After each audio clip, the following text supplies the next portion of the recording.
This one is going to be sort of along the theme that I've been doing for the past couple weeks, where it's not so much a specific exercise or specific notes to be playing for a warm-up exercise, but it's something about how we do the warm-up exercise that is really kind of fun and kind of different than normal. So this one is perfect for getting really good articulation. So this kind of falls under the category of articulation exercises, but of course you can do it with absolutely any notes and any articulation exercise because it's not a note specific exercise. It's just sort of how we're doing the articulation exercise that's interesting in this one. This is one of my favorite ways to work on really good staccato, especially, and especially that idea of keeping the air steady, because as you hopefully know, whenever you're articulating, you want your air to be absolutely consistent and absolutely steady. Same thing with the embouchure, you want it to be completely steady and stable, and then it's just your tongue touching the tip of the reed, going on and off to stop the vibrations of the reed that creates that separation and creates the actual articulation in the music and in the notes and that note shape that we're going for when we articulate. So what this exercise is again, you can do any notes that you want, any articulation exercise that I've covered before, or any of your favorite articulation exercises. This actually even also works really well with music, if it's like a Kell staccato study or any piece of music that you're playing, even like an excerpt like Mendelssohn's Scherzo, this exercise would be really great for. But what we're going to do is play the exercise and intentionally leak out of our embouchure and have air come out sort of around the mouthpiece. Normally when we play, we don't want that to happen because we want to focus all of the air into the instrument and get good reed vibrations.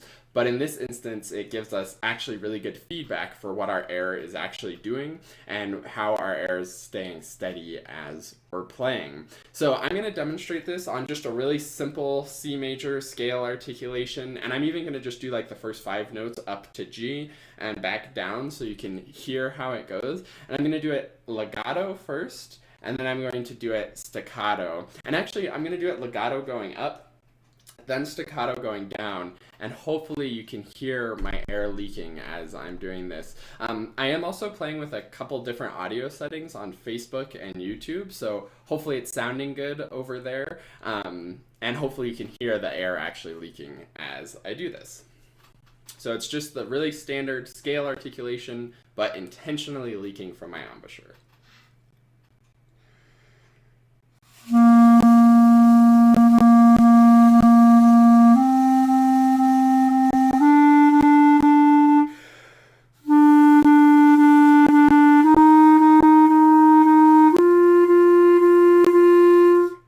So hopefully you can hear that leak. Now I'm going to do staccato going down and see how you can, or notice what the air does, even though the clarinet sound is very different.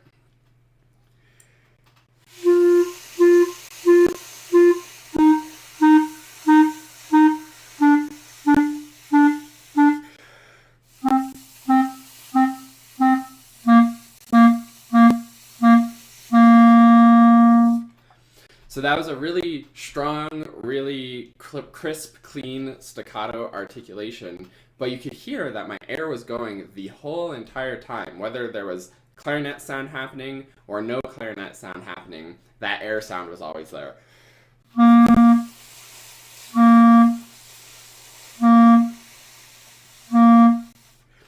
The reason why this is so beneficial and so important and why I like doing this exercise is because it trains you to make your tongue truly independent so that the air is continuing while the tongue is touching the reed. The air is always, always going, and then the tongue is turning the sound on and off. Just like in a faucet in your house, it's not like your whole main water valve gets shut off every time you close a faucet. There's still water in the pipe and water ready to come out. You just have to turn the faucet on to actually let it come out. Same thing with the clarinet. The air is always there,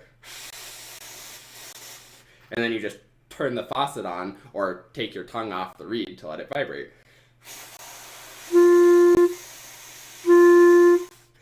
And this is what allows for really good, clear staccato articulation. So I highly recommend this exercise if you have that sort of thuddy or too much tongue sound in your articulation, that sort of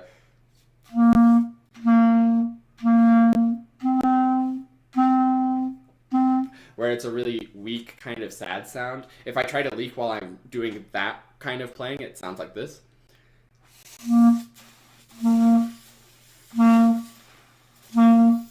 And you can hear how the air sort of goes in and out. Sometimes the air stream is strong, sometimes it's not. Whereas for good, crisp, clear articulation, keep that air going.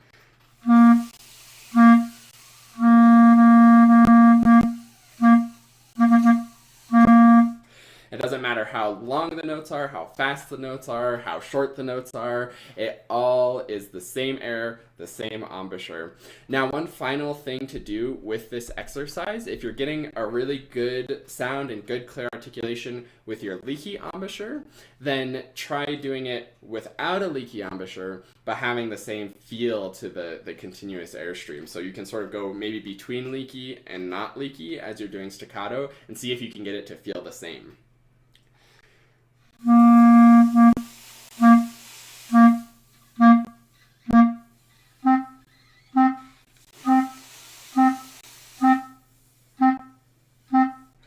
And hopefully through that you can feel like your air is continuous the whole entire time and have equally great sounding staccato notes on the leaking embouchure and the not leaking embouchure. And of course, we don't ever actually want to play with that much air leak. This is just a way to demonstrate and a way to hear and feel what it feels like to have good air support behind the articulation.